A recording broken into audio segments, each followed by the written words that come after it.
certain issues that they have passion about. Great. So the Wild Horse program began in 2009. That was the opening of Chattanooga Girls Leadership Academy, and we had our orientation at the farm where I had just adopted Mustangs. And my theory at that time was that the new students and the new wild horses would instantly bond because they had similar experiences. You know, that they were all anxious, nervous, fearful. Recording in progress. So sorry. So it happened. There was an instant feeling of security, students and horses. The girls were petrified because CGLA scared them to death. It was an all-girls school with a rigorous curriculum. They didn't know anybody. Same with the wild horses. They were anxious because it was a brand new place. They were used to the desert. They didn't, they weren't familiar with each other at all. And they had experienced the same sort of homelessness that some of our students had experienced, and hunger and abuse. So it just worked. And so I started a program. I was charged to take on that responsibility in 2009, and we're going strong now. So that's my introduction. Well, we're thrilled to have you here because, girls, I don't know if you know what's happening at this Mustang Summit, which... We can't hear you. Okay. Are you on mute? Oh, there's two more people waiting to come in. So maybe we have, let's see, admit. Do I have it on mute? Do you see mute? Oh, look, No, can you hear we're now? not. Can you hear now? Oh, where Ashley Avis is on here. So this is a wonderful surprise. Can you hear us, Suzanne? Are you on mute? Yes, no, we can hear you loud and Okay. clearly. So I just introduced myself, basically giving a brief history of the program. The students are here. I know you recognize two of these young women. And now, Lisa, what would you like next from us? Well, so I was going to tell the girls just a little bit about about what's happening here this weekend with our Mustang Summit. We have 6 little yearling Mustangs that the BLM has just sent to us. Very nice looking babies are out in the pen. And we have 7 Mustangers, 2 work as a team that are out there using their gentling programs to help introduce these horses into the rest of their life. And hopefully we can get programs going where they're spending much less time in holding and going. We're trying to bridge that gap and get the education out there so there's not so much time in holding, and they're going into homes and heading out of BLM holding quicker. So it's really exciting here. There's some fun stuff. Breaking up. Oh, there's some fun stuff happening with what's going on with the Mustangs here. And so Matt's been here all day watching. And then we're screening documentaries all in the evenings.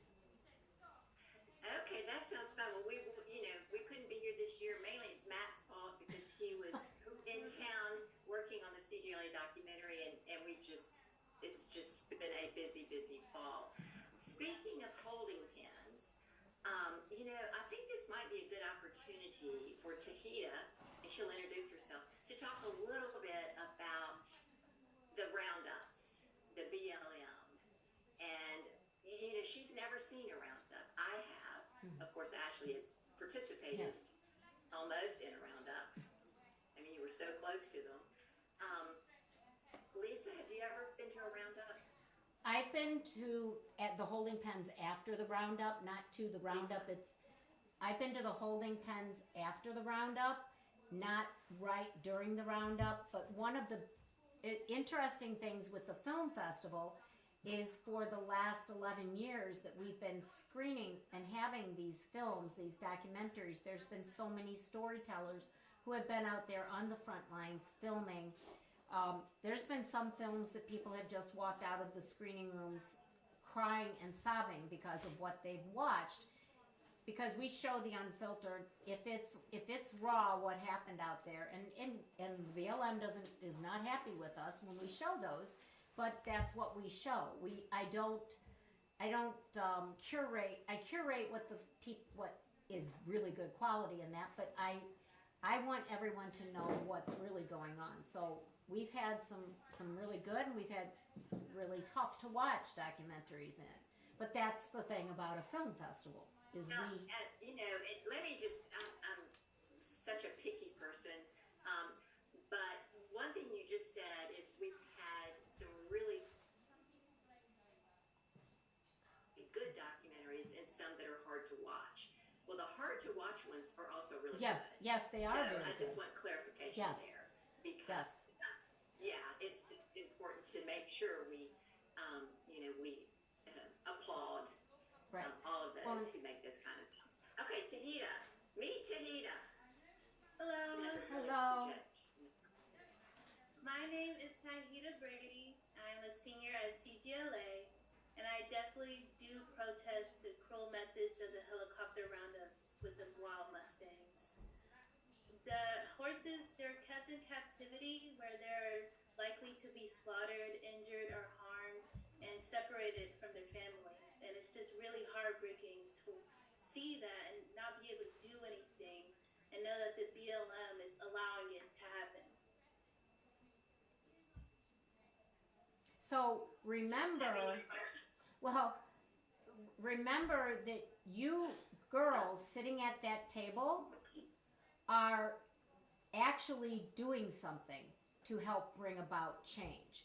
And you girls have the power to make more change. But by being just simply involved in making the general public say the word Mustang is helping bring education.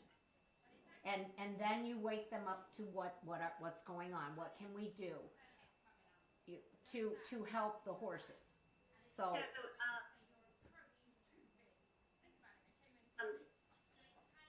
Tahita, or any of you all, if you would tell the folks out there that we can't see why it bothers you the way the horses are rounded up. In other words, what is your experience with these horses that, breaks your heart to know that they have to go through this? Talk a little bit, because they have probably hands-on more experience than anyone, right, certainly that I know, because they've been in the program touching these horses, bonding with these horses, and I think they really are bothered by any sort of cruelty out there. Mm-hmm. Hello, my name is Eliza Smith. I'm also a senior at CGLA, and when watching the film, it really hurt me to know that Mustangs here that we've loved, nourished, watched grow, and that have helped us grow as people had to go through that, and just wondering what the fear was, what they were thinking when all of this was going on, being separated by their families, scared, injured, things like that. And one of my favorite horses, Lily, was actually from Oregon. And she and I have one of the best bonds that I could ever imagine. And to know that that's something that she had to go through really breaks my heart, honestly. And I just hope that there's other ways that we can find to prevent the disastrous, the devastating situations that have happened. Yes, Lil was rounded up in Oregon. She's from French Glen, so she was rounded up there. Education, education, education. I know. Yeah. And that's We're all. trying. Yeah. See. And I think it's also important, ladies, whatever you feel like sharing. But can you hear me? Yes. Oh. Yes. I think I've gotten to know all four of you, but I think it's also interesting to talk a little bit about how these animals have also given you confidence and made you feel comfortable with yourselves, which is really remarkable, considering really, which all four of you, including you, Sue Ann, what you guys have all done in your lives. Maybe you can talk a little bit about that. I think that's really fascinating. You broke up. Oh. Yeah. Just the I think talking a little bit about the confidence level of it. Yeah. I know what you're doing, Matt. What? You're taking us away from the controversy. I know you. Well, No, because what? the controversy Listen, is there. I mean, that's the tough part. it is there. It is there. And Right. you know what? It's almost like what Matt is doing is what everyone does. We try to evade. Right. And Matt and I have a great relationship. I mean, because he knows I'm a truth teller. But it's okay. The girls can talk about that because the Mustangs have been incredible mentors and taught them leadership for sure. Yeah. My name is Carla Delay Navarro Rueda, and I'm also a senior at CGLA. And well, I want to start off with what Matt asked. These Mustangs have really taught us a lot about leadership. They taught us to gain confidence in ourselves. Me and Tahita, we're starting to do liberty like stuff, so things without like a halter, and so obviously that's a bit more challenging because we're not used to that, and so it does kind of teach us how to be a bit more confident with ourselves, how to really mean business when we're leading a horse. And so because of that, it is frustrating to see that these animals, they can't communicate what they need to communicate. And when we were watching the documentary, it was frustrating to see that they were getting rounded up and they were getting injured, and most of the people at BLM or the people that were there in the roundup did nothing. Right. And they just watched them get hurt. And personally, I mean, my parents, they used to have like livestock, so I mean, I understand that, that's the cycle of life, but the fact that their death was not something natural, and it was not something that came by naturally, is what frustrated me the most, because although they were whining, they were like in pain, you could hear them, there was genuine sadness throughout that entire scene when we were watching the documentary. And the fact that the BLM and the people at the roundup felt no compassion towards those animals, that's what frustrates me, because we were taught so much, and the fact that we are sitting here, we're trying to get the word out, and so we're finally doing something. But before then, we're sitting here taking advantage of like this opportunity, which is wonderful. It's a wonderful opportunity to bond with a horse, but it's still an opportunity that doesn't really it doesn't show the light of what is actually going on in the situation. So, Ashley, I watched your documentary. No, she's mute. She's mute.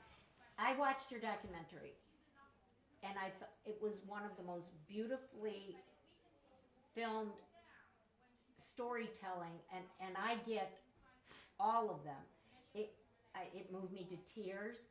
I'm one of the people that if I was one of the advocates out on the front line trying to stop this, I would be in jail, and I wouldn't be able to even help spread any kind of education because I would be so angry. Being able to, what we try to do is we try to talk about the off-range topics with the Mustang. So that's kind of what our point of conversation is with Equus. What we try to educate through with Equus Festival is that we try to educate people about what happens after they're rounded up. We have all of these horses sitting there. Not that I don't have my very strong opinions about the roundups, but again, I don't want to live in a country, and I have documentaries from out of the country where there's open season on horses to cull the herds. I live in a state, there's open season on deer, and there's elk, and so hunting isn't what we need to do. There has to be some sort of management with the reproduction.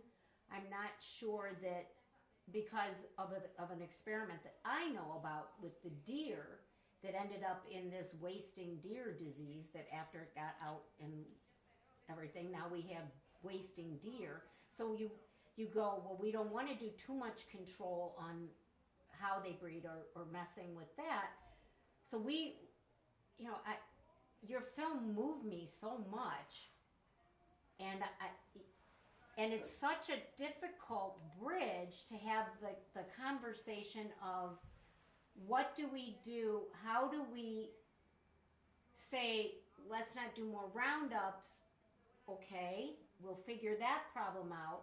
And while that problem's getting figured out with the slow moving people in government, that it's like, okay, that happens. So let's say that there's people out there working on getting the Mustangs figured out so we don't have to round them up.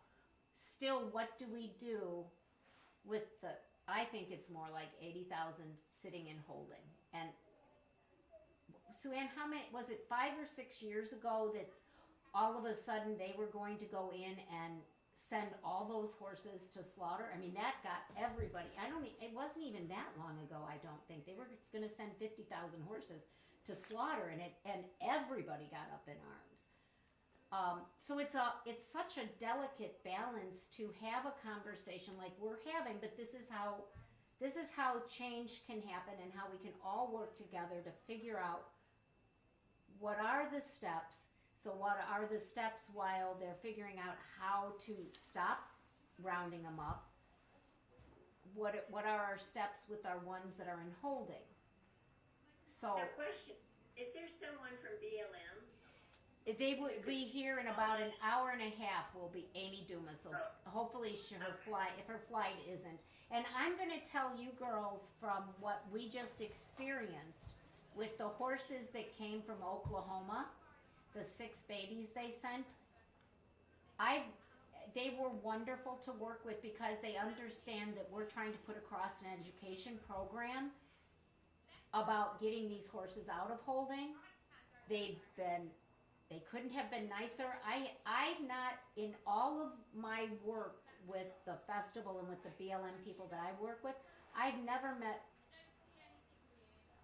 I met maybe one person that behaved like the people did in your documentary, Ashley. I was floored with the level of just complete rude and obnoxious behavior to you from people who we're paying the tax down. We're paying for their salaries. We pay them. That's American taxpayers' money. That's where people should be outraged. We're paying to keep these horses in long-term holding. We're just trying to get the ones in long-term holding out, and hopefully the rest of it maybe they never have to round them up. I look at the Shinkati model and I go, that model works. They do a gentle roundup. They bring the young horses out. They keep the genetic diversity going, and it works. So there has to be a happy medium to that end.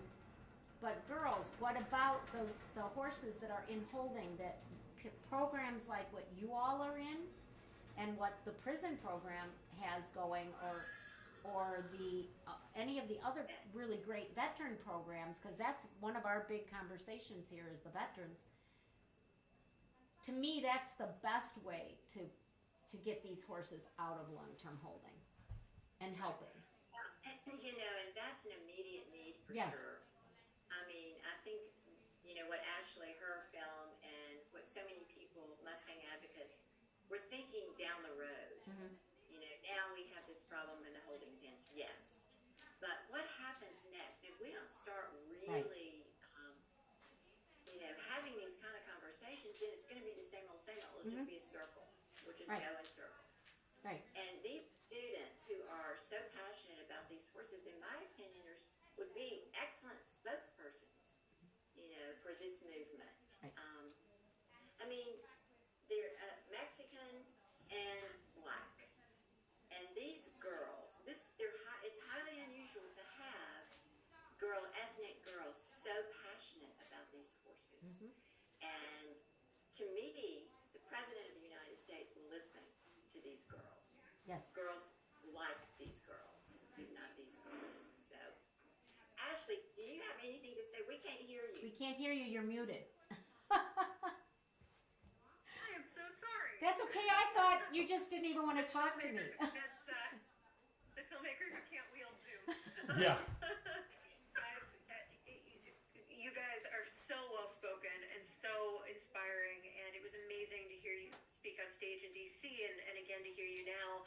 You guys are the voice of the future, and I do think it's true. I think that people pay attention to young voices, and that was very much demonstrated in Washington. Washington, D.C. when we were there last, and we were walking the halls of Congress. My husband and I took the Senate, and we went into every single office, and in the offices where we know children's letters and the letters from teens have been sent, those staffers lit up when we asked, have you seen the letters from, from the young people that have said, I stand with wild horses? And it was incredible. I mean, I was walking down the halls with tears in my eyes when they responded the way that they did, and they said, we log every single one. These were some of the responses. We log every single one. We love those letters. And it's the handwritten nature of those letters that just makes it personal and makes this issue more heard. And that's I think a solution that's starting to work, and we need to figure out amongst ourselves and with other organizations how to amplify that message to get more young people speaking out and writing these letters. Because I agree, Lisa, and there is the issue of so many horses in these awful holding facilities, and we've seen so many of them at this point. Some of them don't even have shade. I don't know how the BLM is not even adhering to the standards that by which they make an adopter adhere to with a certain certain shelters and certain things. So I think that on the front side of this, I think awareness is so key. That's what we really tried to do with our film, was to create a Blackfish or the Cove for wild horses, because people just don't know that this is happening. Even the equestrian community. We've been down in Ocala trying to get to the show jumpers who have so much money, and obviously money talks and lobbying, and a lot of that community had no idea about the roundups.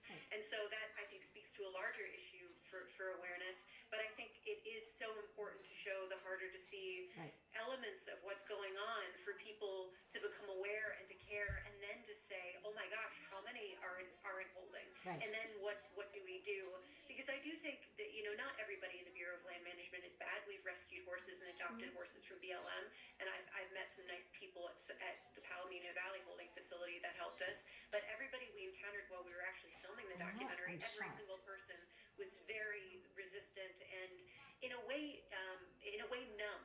I think that was a word that First Gentleman Rees, Governor Polis's partner and husband, used when we screened in Colorado. He discussed kind of the numbness and how the horses are kind of being treated as though they don't have feelings, and why as humans not anybody I think on this call, but why some humans function in this way that we feel like we're exceptional, or we feel we're better than animals.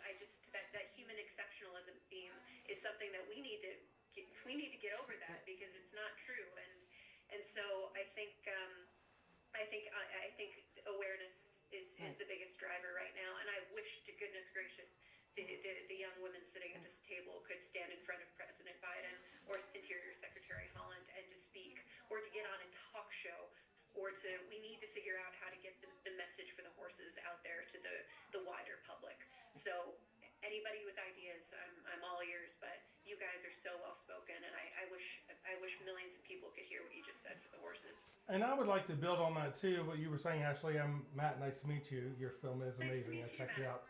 And obviously as a storyteller, we both are, like in our film we did for Freedom Reigns, it is a lot of people don't understand. It's like, to make it more of a humanistic thing, it's like when, they're babies. These mothers are taken away from their folds, and I mean, they're separated, and some of them are just giving birth in the holding pens, and they're nervous, and it's just like us with our families and how we're ripped apart. And a lot of these handlers, this is the first interaction these horses have had with any humans.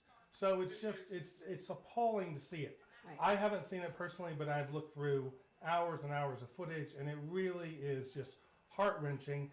And then you see, like these young ladies or people that wouldn't even maybe ever think about a horse, or not sure, they come in, and now to see the love, and especially for these three young women, including Dr. Wells, but I mean, it's like they love these horses. I mean, Lily, Eliza, this is her, her confidant, her soulmate in a way, and I think people need to understand that. Speaking of Eliza, Eliza, talk a little bit about it. Okay, I'm going to say something, and Eliza's going to get mad at me, but say it, Samantha. Eliza is suspended at school right now. She got special permission to come and do this, but she got into a little bit of trouble, and I thought it'd be great for her to come to the spend some time with her horse, just to kind of help her through all of this. And so let's hear from you. Okay. A little louder. Hi. Hi. I'm Eliza, and yes, I'm currently in trouble. I got caught on a bad day, bad time, bad decisions, and that often happens to me a lot. And when I found that connection with Lily, it didn't happen as often. Like, I still have my bad days and hard times, but it gets easier. You grow as a person when you build a relationship with the horse, because the person that you are is reflected in the horse that you're working with and in the situations that you're working through. And so oftentimes when I go through these things and I come back and I do get to spend the time with Lily, I talk to her. I have those conversations of, hey, it's been hard, man. Like, how you been? What are you going through right now? You know, this is how it is for me out here. I love you. You've helped me through so much. Having to go from a bad day to coming to the barn and assessing your emotions and feeling them, but saying, okay, let's put these to the side because I have to go down here and work through this partnership with this amazing animal who can feel all of the emotions that I'm feeling. And so it really teaches you patience and emotional intelligence as well.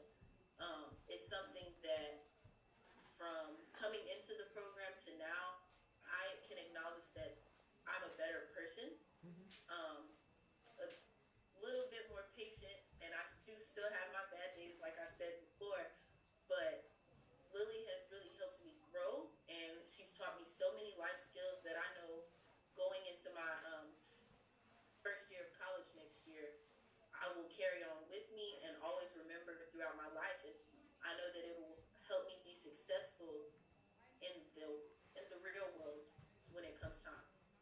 So, right before we did this, that we're doing this Zoom, we had a panel of people who work with veterans with Mustang horses.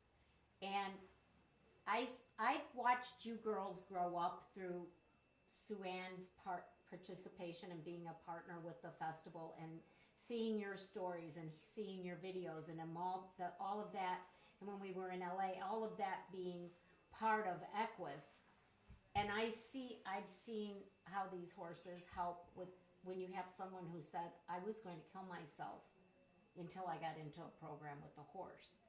And so I think if the more we can educate people, the general public, through children and through veterans and through other people involved with the horses, the Mustangs especially, then we can start pushing on that bottom issue. I think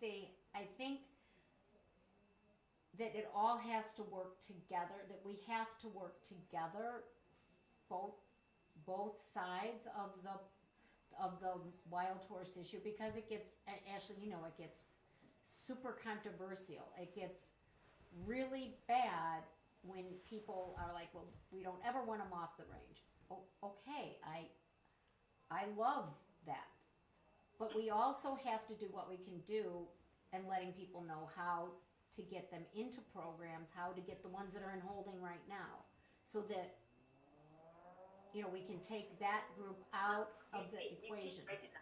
Oh, I'm sorry. So we take that group out of the equation. We're in a barn. So our signal, I don't think, is great. But, and so are we. So, this is the room, I call it the academic room. Can you all see? Yes. Yeah, looks great. Beautiful.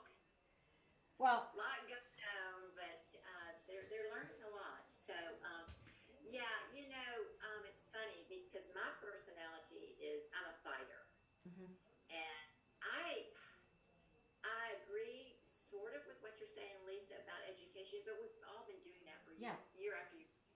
We really need to be bold, right? You know, in our message.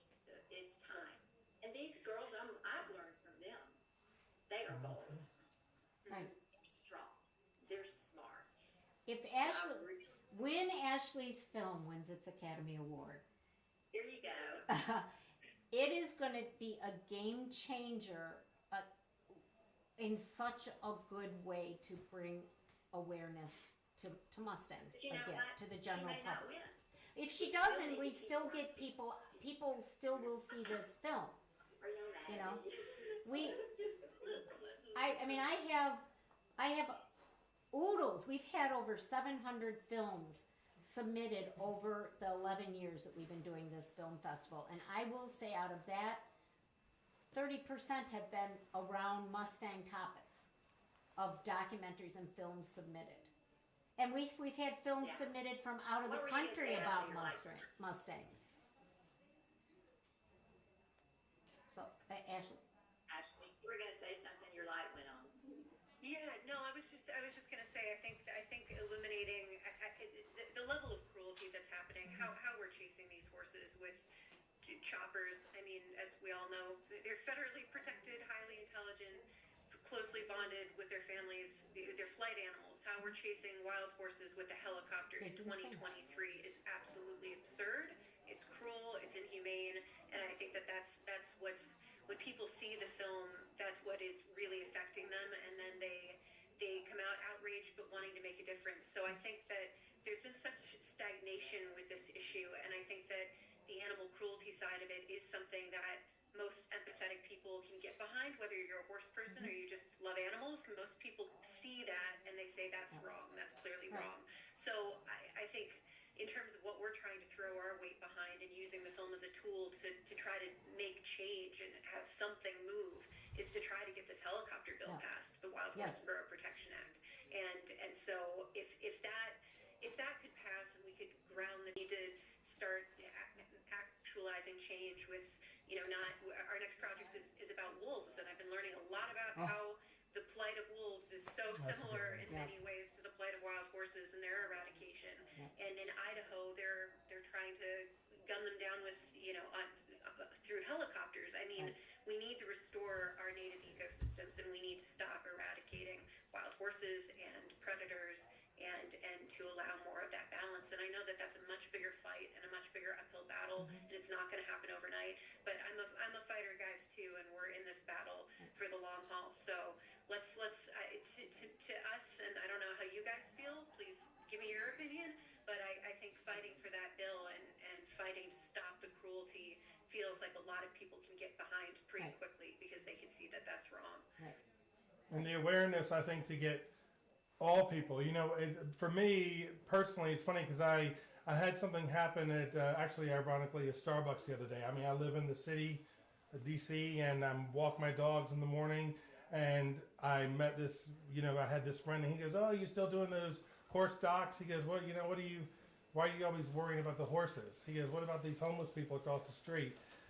Why should we not worry about people in the cities versus the horses?" I said, "You know why? Because those horses," I said, "all those people over there, it's sad what happens, but they have an agenda."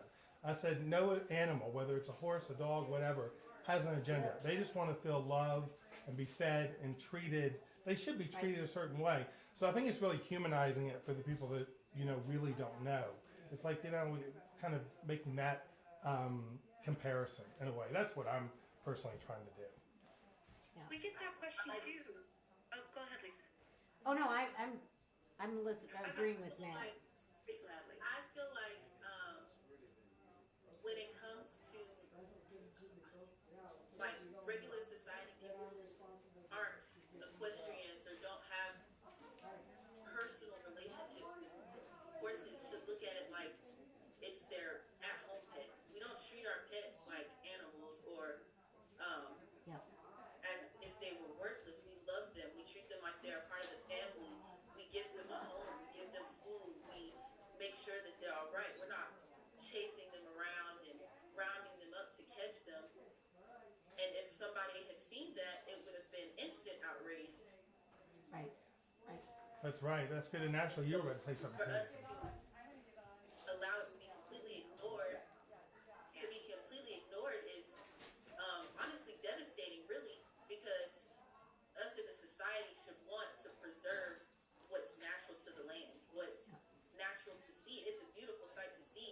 wild horses, and it's not something that you can see anywhere and everywhere. And so I think that that should be our first step, is treating it as though these are our at-home pets that we love so dearly. Interesting. Well said. Yes. Yes, well said. Got another girl. And to add on to what Eliza said, especially now in this like 2023, people are demanding more responsibility from the government. There have been so many things that the government has done, especially without withholding information from the public. You know, these roundups, they're happening on public land, and not everyone knows that you can speak out because public land is obviously for the public. So it's unfair that the government is essentially almost quieting the public's voices without even telling the public what they're doing.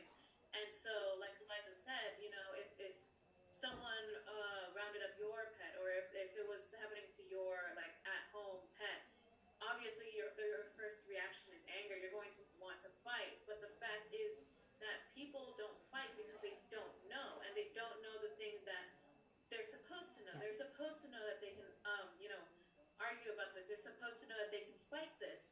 But nowadays, they just don't know. There's so much information that is just not out there. And nowadays, people are attempting to learn a bit more, because now we're kind of making the government more responsible for their own actions. It's no longer, I'm going to let the government decide what is right for me, but let me decide what is right for myself, and then allow the government to support that. Because at the end of the day, the reason the government has power is because obviously we're giving them power.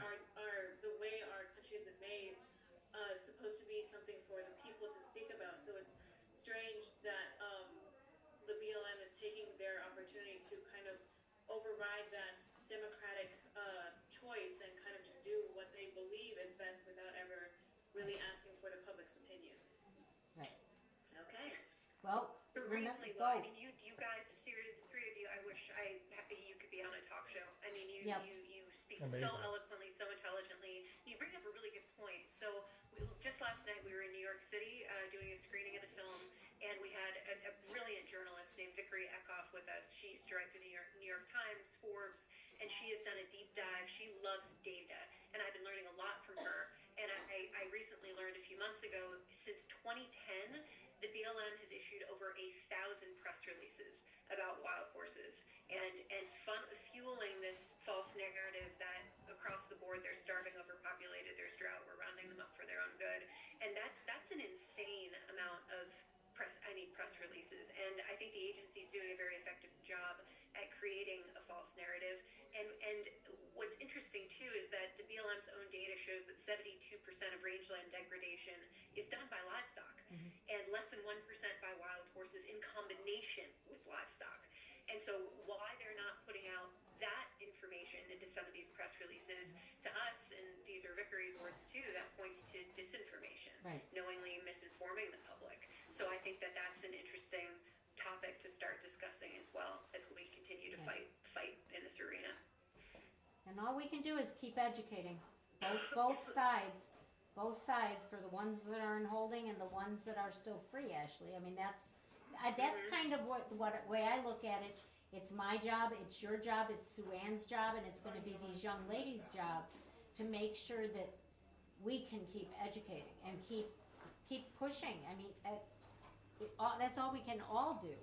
We have a group of ladies who are going to be up on the next panel that are watching, and it's about the wild horse issue in New Mexico here. And tomorrow afternoon we have the Madam Vice President of the Navajo Nation coming to talk about what they do with their wild horses, and try to see if we can find some more, at least to help educate them or help show them that there's other ways.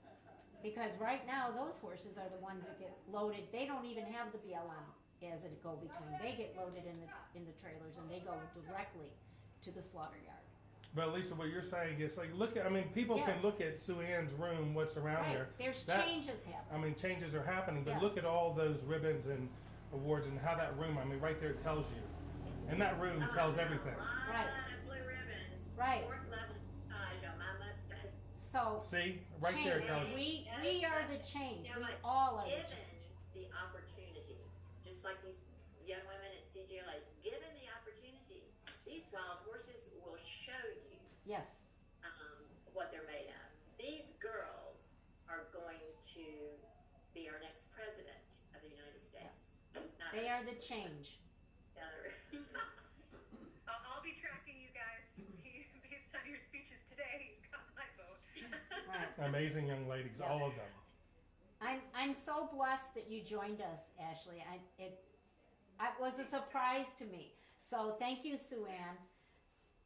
You are welcome, and thank you for inviting us. That's okay. And again, no apologies for getting right to the point. Well, Just hope lots of people out there are listening and will watch your films, Ashley's film, because speaking of education, that's such a great way. It's such a great medium to educate the world, really. right. And at least I know you've traveled to other countries as well with your festival. Well, we just keep trying to drip on people to help. I believe we can be the change, and I believe it can change. I believe it can change. So we just got to keep plugging That's at a it. good way to end. Yes. I believe. Well, I do. And Ashley, you've done an amazing job. And you girls, Yes. get vote once you can vote, and we'll be voting for you. Yeah, they are. Can y'all all vote? Yeah, you're not 18 yet. I'm not 18 next year. I'll be 18. Good luck, Ashley. Thank you guys. Thank We're you all very much. rooting Thanks for you. including me. We're all rooting So good for to you. see you. So good to see you guys. Okay. See you. Bye, everyone. Thank you, and sorry for the technical at the beginning.